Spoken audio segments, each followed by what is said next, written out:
Hello everybody and welcome back to another YouTube video. As always, I am Timothy Kennedy and welcome to my Sinners movie review. If I'm being so honest when it comes to this review, I came in completely blinded. I did a short TikTok reel version for the Sinners trailer like months ago. I think maybe in December or so. I had no idea what to expect. Granted, I did not go back to watch the second trailer. I did not go back to watch anything else that was said about this movie. I only watched that one trailer and then bloop, completely out of my mind. When I tell you that that is one of the best movies I've seen in years, I am not joking, and I'm going to give you reasons why I love this film so much. And look, it's not just me, okay? This word of mouth is super crazy right now. But before we get into all that, if you like movies, anything that has to do with entertainment and TV shows, please consider hitting that like button and subscribing. I would love for you guys to come and join this community and talk to me in the comments. I love talking about these things. I love when people talk. Please talk to me down there. It's lonely. Anyways, let's get into the video. I just want to remind everyone, this is a spoiler movie review, okay? It's in the title. I know I said it on the thumbnail. One of the things that I really did enjoy about this movie, even though a lot of people actually didn't like this part,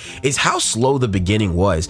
I was completely captivated on how Ryan Coogler just made us follow these characters that we knew nothing about in this normal story based in 1930. Watching how these twin brothers interact and under the mysterious terms of how they got this money, knowing that they're the talk of the town of these like dangerous twins, seeing Miles's character be this sort of wholesome preacher kid who has a knack and talent for just being a great musician all in all, watching them get this ragtag group of people to start up this business. I honestly nearly forgot that this movie would even have vampires in it. I literally couldn't even care less, to be honest. There were so many things that were shown in this film that I could care less if they went into the supernatural aspect of it or not. Another note that I realized I really enjoyed about this film is that we don't get a lot of films that showcase the intersectionality of all the races during these period times. The majority of movies that I see that are based in like the 1930s and before shows really only white people and black people. I never hear about anything else. And honestly,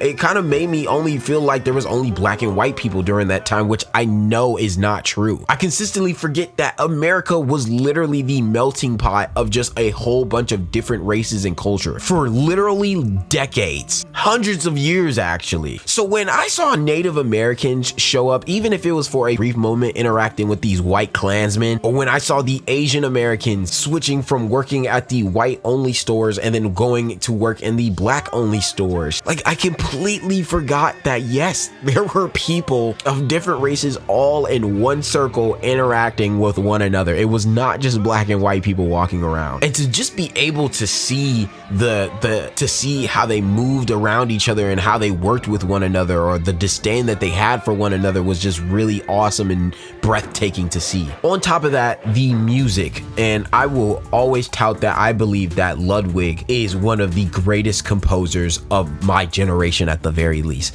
This man has had zero misses to me. I think I have almost his entire discography in my playlist of musical score. But the fact that this music is just as important, and it shows so much of the black culture's music when it comes to future, past, and present. That one scene I've learned is the majority, like the consensus of everybody, is that scene was some of the most brilliant storytelling we have ever seen. It could have gone so many ways. It could have gone so many bad ways on top of it, especially trying to mix in all of these different sort of styles of black music or other cultures' music, and yet the entire movie just moved seamlessly with the music. Listening to how they were adding 808s and old 80s style music mixed with tribal music and still adding the blues music into one. Hearing the Chinese symbols going on when they were showing the different characters from different descents. Hearing the white folks' rendition of black people's music and then them showcasing their own heritage of doing the Irish music was just so beautiful to me that honestly, if I don't see this music at the Oscars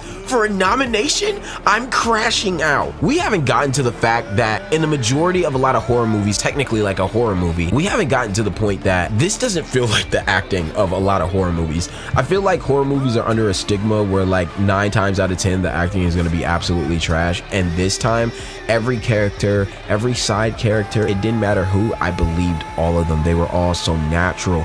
This is the type of horror movies that I feel like we want more of. This is why I love Jordan Peele's work so much.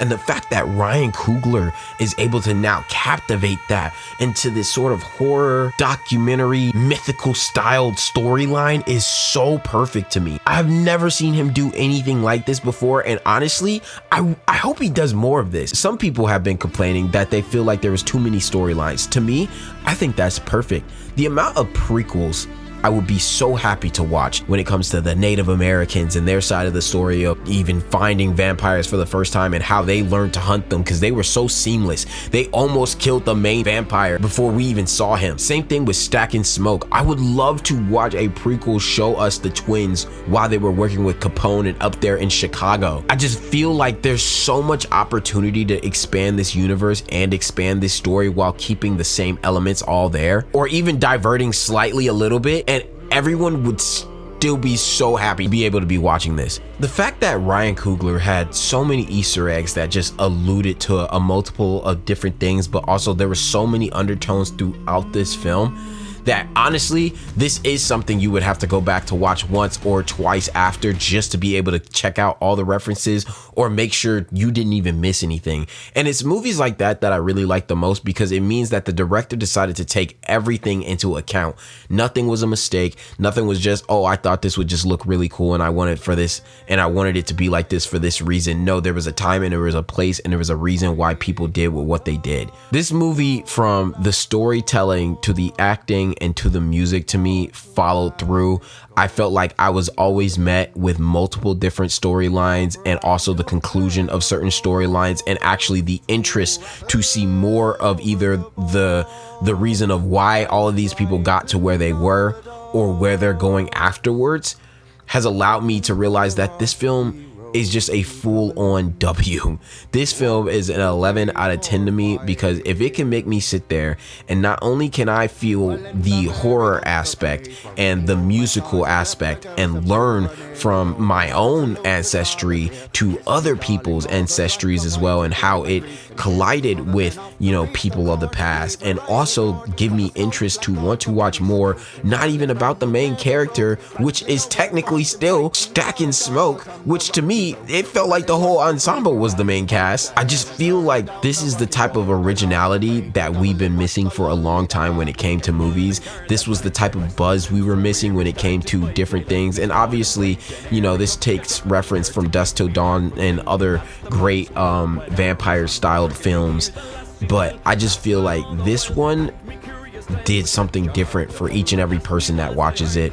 And I really feel like everyone should 100% go check this film out. Anyways, that's my take on the film. I didn't even get to brush on specifically all the references that man was making for each character or for all the other small innuendos, but this video will end up being 50 minutes and it's Easter Sunday, so I should probably get back to my family. But anyways, please comment down below, what are your thoughts on all of this? If there's anything that you noticed or spotted, please comment down below. I would love to talk to you about it. If you dislike this movie, I would also love to hear what your thoughts were about this as well. I would love to converse with people to see what did you not like and what would you have wanted to see more of if this was not enough for you. Anyways, as always, I will see you guys in the concession stands.